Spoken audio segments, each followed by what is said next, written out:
Buenas noches. Estamos en la primera epístola de Pedro. Ya hemos tenido lo que fue una introducción. Vimos los primeros dos versículos. Luego, la siguiente oportunidad, hicimos un repaso de las características personales de Pedro.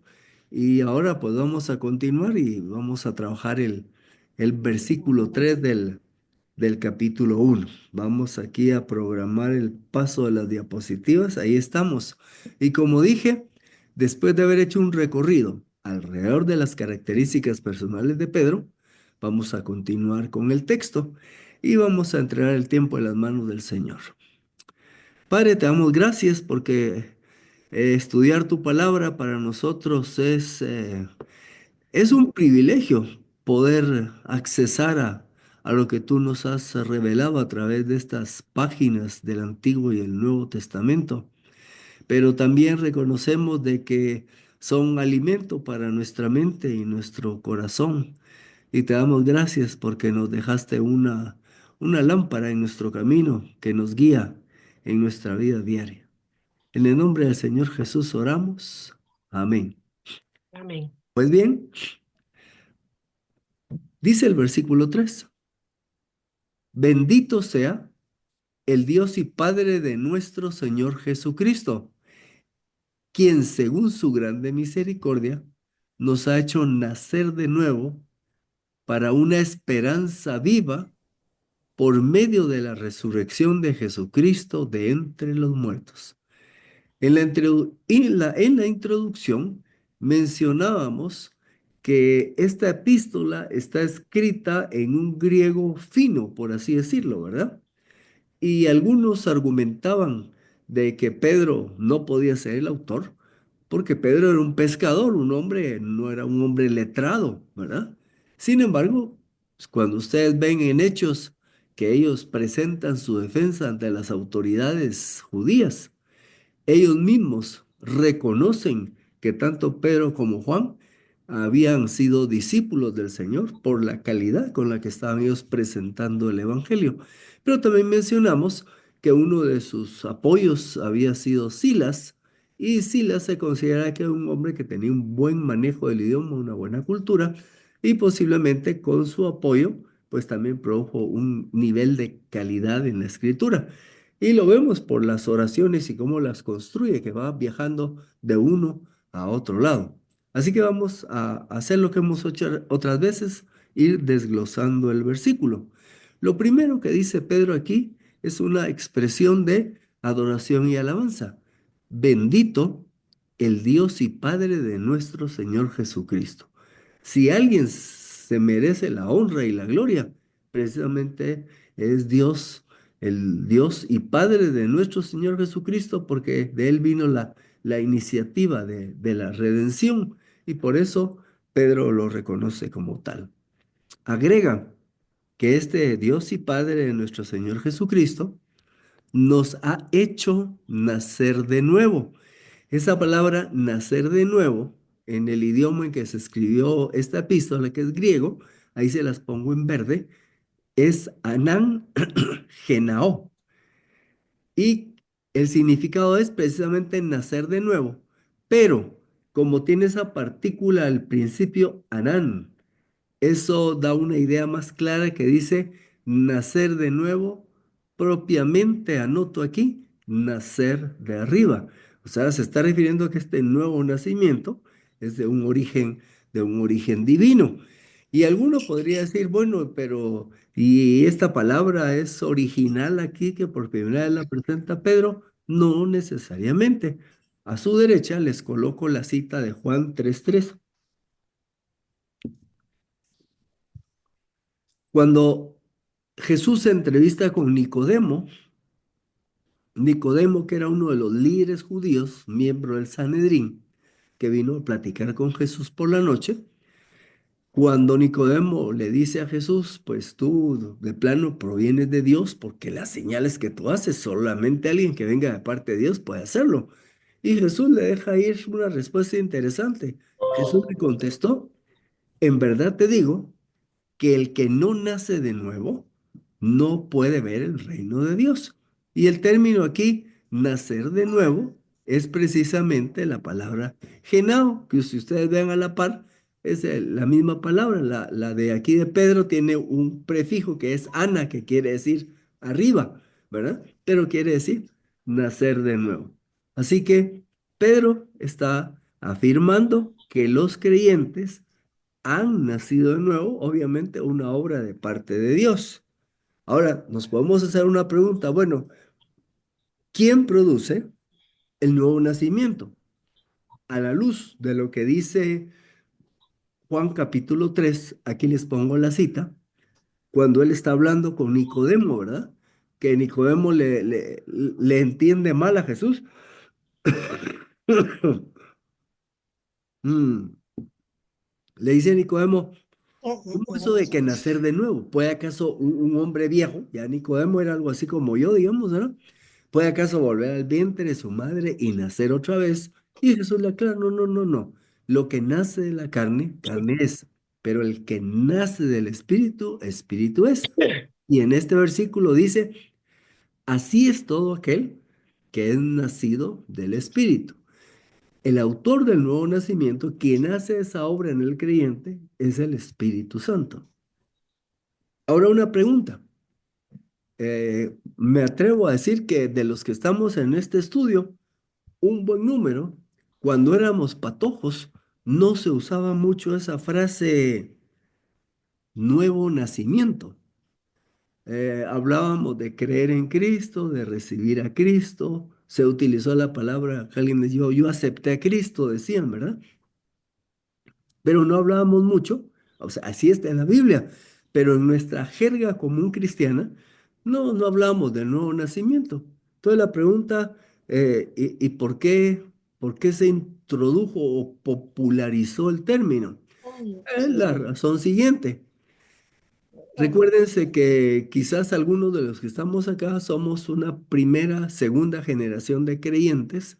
Aquí según se relata, el evangelio de origen evangélico, pues viene allá por 1880 y pico. Se recordarán que con la revolución de octubre del 80 y pico, ahí con Justo Rufino Barrios y Miguel Ángel García Granados, eh, ellos tenían antagonismo con la iglesia oficial que había y mandaron a invitar a un pastor, a un mensajero, a un reverendo protestante que era precisamente presbiteriano. Y se considera que esa fue una de las maneras como entró el mensaje evangélico a Guatemala y obviamente para los años 1900 y pico ya íbamos entre la primera y segunda generación de creyentes.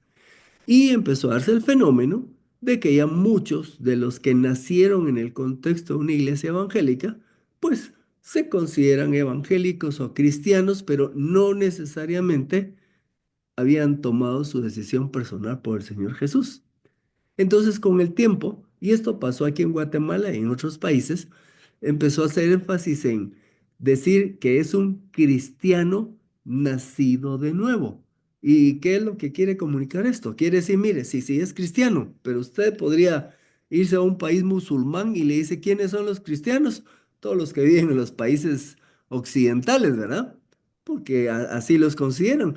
Y también un país como nosotros dirían es una cultura cristiana, porque por lo menos el 90 y pico por ciento profesa ser cristiano, sea católico, evangélico o cualquier otra versión.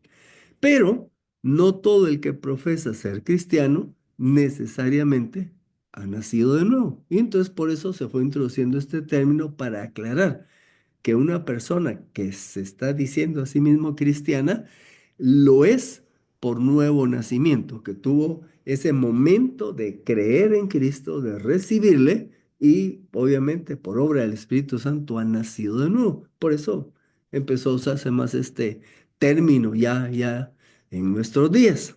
Ahora dice el pasaje que el Señor nos ha hecho nacer de nuevo para una esperanza viva, dice el versículo. Así que por la obra de nuestro Dios nos hace nacer de nuevo con el objetivo de que vivamos para una esperanza viva. Y podríamos preguntarnos, ok, ¿y cómo estábamos antes? Cuando nos vamos a Efesios capítulo 2 versículo 12, Pablo escribe a los Efesios y dice, acuérdense de que en aquel tiempo estaban sin Cristo, o sea, cuando no habían creído, estaban apartados de la ciudadanía de Israel y ajenos a los pactos de la promesa. Note aquí, estando sin esperanza y sin Dios en el mundo.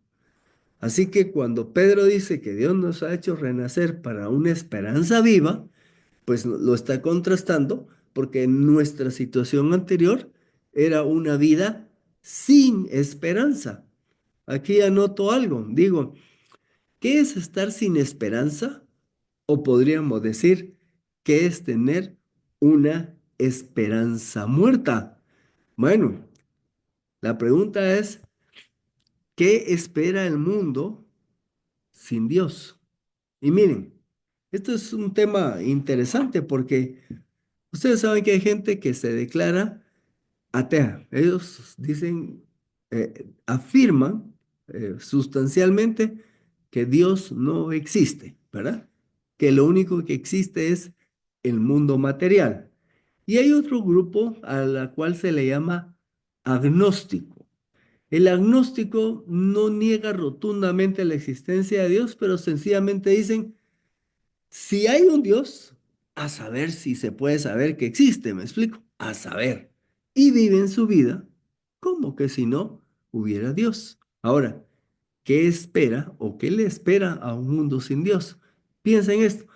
El, el comunismo partía de la premisa de que lo único que existe es la materia, ¿verdad? No hay mundo espiritual. Bueno, y hoy día las tendencias políticas y de pensamiento que tienden a la izquierda van hacia un mundo sin Dios, ¿verdad? Algunos pasivamente niegan la existencia de Dios y otros activamente están en contra de todo aquello que tenga que ver con Dios. Ahora, ¿qué le espera a un mundo sin Dios? Piense un momentito, miren, si Dios no existe, si en realidad lo único que hay es este mundo material, entonces, ¿qué esperanza tiene el ser humano? Porque al fin y al cabo la vida es únicamente esta vida que vivimos. Y póngase a pensar, o sea que no importa los años que usted viva, cuando usted se muera, no hay nada más. Eso es lo que pensarían ellos, ¿verdad? No nosotros. No hay nada más, eso es todo. Ahí se acabó. Es un vacío. Se muere uno y dejó de existir. Ahora yo le diría una cosa. Vivir la vida a veces tiene sus momentos difíciles, momentos muy buenos de gozo, de alegría, pero también momentos difíciles de sufrimiento cuesta arriba. Y para alguien que no cree en Dios, ¿qué esperanza tienen? Imagínese, le daría lo mismo morirse de 20 años, de 25, de 30, porque ¿qué objetivo es vivir esta vida? Pues esa es la esperanza muerta, pues, que tienen los que no tienen a Cristo. Si esto es todo, ¿por qué no mejor terminarlo de una vez? Y eso lleva a un montón de gente que se está suicidando, porque precisamente vivir la vida sin creer en Dios es un vacío. Recientemente, este año, un fulano se fue me parece que a Suiza, donde ahí es permitida la eutanasia. Y fíjense que él estaba en pleno estado de salud y sencillamente se fue a Suiza porque ahí era legal que él pidiera el que le quitaran la vida, la eutanasia. Fíjese que la palabra eutanasia quiere decir buen morir.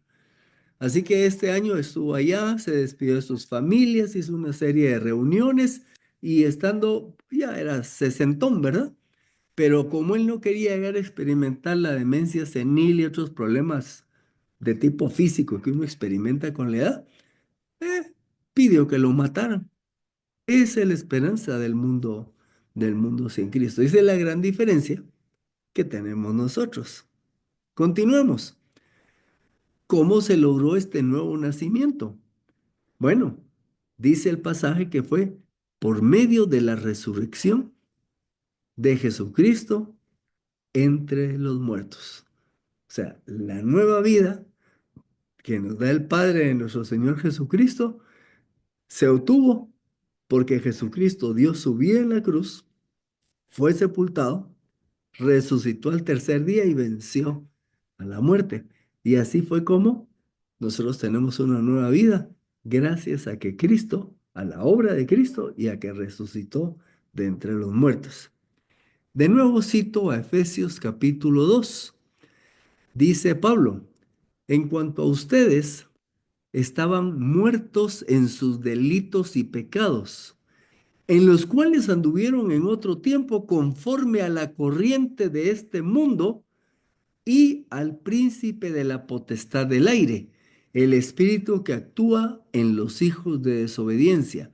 Pocas palabras dice, ustedes estaban muertos en sus delitos y pecados, y no solo muertos, sino que en ese estado de muerte ustedes vivían de acuerdo a los preceptos que dicta el mundo y a los que dicta el príncipe de la potestad del aire, que es nada menos que Satanás, muertos en delitos y pecados y bajo esclavitud con Satanás.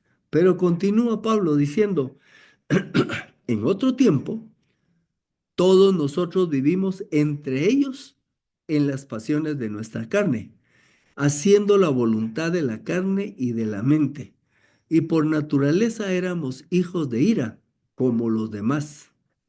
Pero Dios, quien es rico en misericordia, a causa de su gran amor con que nos amó, aun estando nosotros muertos en delitos, nos dio vida juntamente con Cristo. Por gracia sois salvos, dice la cita de Efesios. Ahora, cuando se nos dice que nos ha dado vida para una esperanza, ¿verdad? ¿A qué se refiere? ¿A qué tipo de esperanza? Bueno, es la esperanza de la vida eterna. Primera de Juan, capítulo 5, 11 y 12. Y este es el testimonio que Dios nos ha dado vida eterna. Ojo, Dios nos ha dado vida eterna. Y esta vida está en su Hijo. El que tiene al Hijo, tiene la vida. El que no tiene al Hijo de Dios, no tiene la vida. En este mundo solo hay dos tipos de personas. Los que tienen a Cristo en su vida y los que no. Los que tienen a Cristo en su vida, tienen vida eterna. Y los que no, no la tienen. Ahora nos podemos hacer una pregunta, bueno, ¿por qué Pedro está abordando este tipo de tema eh, con sus destinatarios? Recuérdese que le está hablando a cristianos que estaban dispersos dentro de una situación geográfica. Mencionamos que podían ser judíos que creyeron que habían sido dispersos con años anteriores o los mismos judíos que habían sido perseguidos en Jerusalén después de que Pedro predica, unos años después, los persiguieron, tuvieron que salir huyendo y la situación de vida de estos judíos no necesariamente era la más favorable. Miren, buena parte de estos creyentes fueron rechazados por sus mismos connacionales. Los judíos que creyeron y al haber seguido a Cristo fueron rechazados, algunos expulsados de las sinagogas. Y en alguna oportunidad estudiamos que un judío que le pasaba eso, prácticamente lo rechazaba la familia, ya no podían hacer negocios, no les daban trabajo. O sea, la posible vida que estaban viviendo los cristianos en esta condición no era muy favorable. Y por esto Pedro les está dando este tipo de palabras, les está diciendo, miren, nuestro destino va más allá de esta vida. Porque en esta vida, y ustedes se recordarán que dijimos que en Pedro va a aparecer la palabra sufrimiento más de 10 veces, porque se estaba experimentando. Entonces Pedro está dándoles una visión a sus oyentes de que la vida es más que lo que es esta vida que nosotros tenemos acá. Note lo que Pablo por su lado enseñaba. Primera Timoteo 6:7. Porque nada hemos traído a este mundo y sin duda nada podremos sacar. Y luego Pedro más adelante en el capítulo 2 va a decir, amados, yo los exhorto como a peregrinos y expatriados que se abstengan de las pasiones carnales que combaten contra la vida. Nos describe como peregrinos y expatriados. Si ustedes me preguntan, yo anduve en estas ciudades hace una semana y ustedes me miran y no te compraste un carro. Pues, ¿para qué me voy a comprar un carro si solo estaba por ahí temporalmente? Y no averiguaste una tu casita. ¿Para qué quiero una casa si solo iba a estar ahí para mientras? Y no te compraste bastante ropa, pues si solo iba a estar unos días, ¿para qué quiero? Esa es la actitud de un peregrino, va de paso. Entonces, tomando en cuenta pues ya lo que hemos platicado, vamos a trabajar y vamos a hacer una autoevaluación. Dios nos ha dado vida eterna, nos ha dado una nueva vida, nos ha hecho nacer de nuevo para una esperanza. Dijimos que es una esperanza de vida eterna. Una vida eterna que ya la tenemos segura, pero todavía no la estamos experimentando en plenitud porque viene a futuro. Pedro nos está diciendo que somos peregrinos, ¿verdad? Estamos de paso. Entonces, preguntémonos, hagamos una autoevaluación. ¿Cómo estamos viviendo nuestra vida en este mundo? ¿Estamos viviendo la vida como que si este fuera nuestro destino final? ¿O la estamos viviendo como una etapa hacia el destino final? ¿Por qué pensar en esto? A veces nos hacemos pedazos viviendo la vida, como que si aquí fuera a empezar y a terminar todo. Y perdemos la perspectiva de que solo estamos de paso. Nos matamos trabajando. Y ojo, no estoy diciendo que sea malo trabajar, pero nos matamos trabajando. ¿Cómo le llaman esa palabra?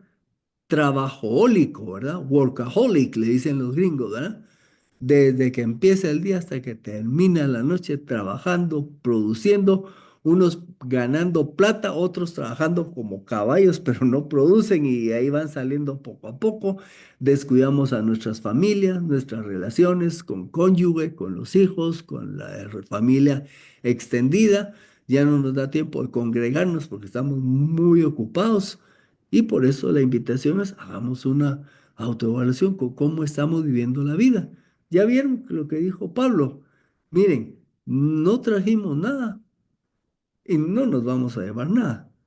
Ahora, no me malentiendan. Yo no le estoy diciendo que usted no trabaje y no se desarrolle. Lo que le estoy diciendo es cuál es su motivación, cuál es su perspectiva. Por ejemplo, hace buen número de años logré comprar mi casa, pero estoy segurísimo que cuando venga el Señor o me llame, pues esta casa se queda aquí, a lo sumo le queda a mis hijos, pues no tengo ningún problema, pero estoy seguro pues de que no me la llevo ni nada de lo que pueda haber obtenido del trabajo, porque solamente estoy de paso.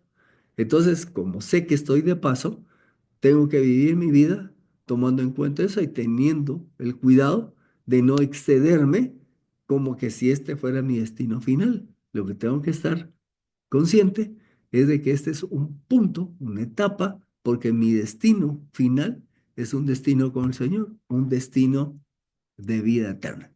Y por ahí estamos en este versículo 3. Vamos a llegar hasta aquí esta noche, como siempre, deseando una feliz noche